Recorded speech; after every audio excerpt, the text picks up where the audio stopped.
আরেকজন তিনি প্রশ্ন করেছে, ঋণ করে কোরবানি করার বিধান কি? একটু বলুন।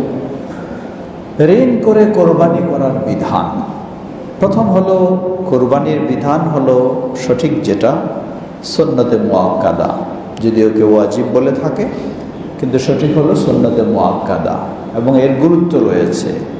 তাই সামর্থ্য থাকা সত্ত্বেও এটিকে ছেড়ে দেওয়া উচিত নয়, চেষ্টা করা উচিত। কারণ কোরবানিতে নিজের হক রয়েছে, পরিবারের হক রয়েছে, প্রতিবেশীর হক রয়েছে। তো এই কোরবানি ঋণ করে দেওয়ার বিধান কি? ঋণ করে দেওয়ার বিধান দুই ধরনের হতে পারে।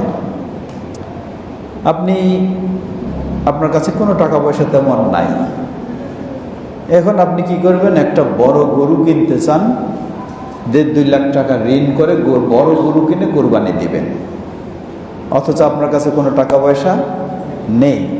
আমরা বলবো লা ইউকাল্লিফুল্লাহু নাফসান ইল্লা উসআহা, আল্লাহ সাধ্যের বাইরে কিছু চাপায় দেন নাই।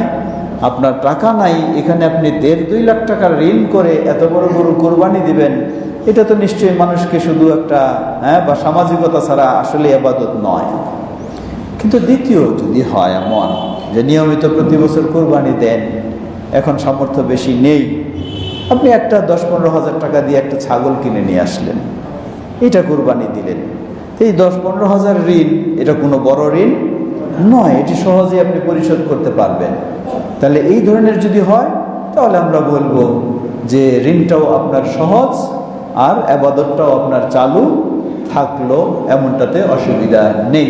আল্লাহু তাআলা।